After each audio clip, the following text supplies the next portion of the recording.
সুন্দর করে কথা বলার ৭টি উপায়। নাম্বার 1, হাসি মুখে কথা বলা শিখুন আর শরীরী ভাষার দিকে নজর দিন। নাম্বার 2, বাংলা ভাষায় সুন্দর করে কথা বলার সময় আঞ্চলিকতা পরিহারের চেষ্টা করুন। নাম্বার 3, কথা শুরুর আগে কি বলবেন তা গুছিয়ে নিন, প্রয়োজনে টুকরো কাগজে লিখে নিন।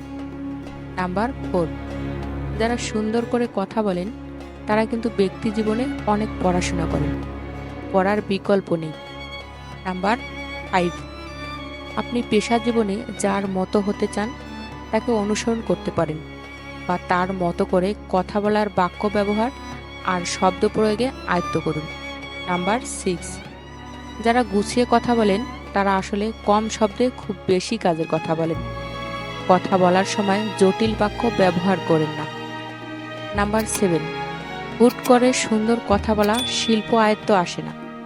নিজেকে বদলাতে 4 থেকে 5 মাস সময় দিন।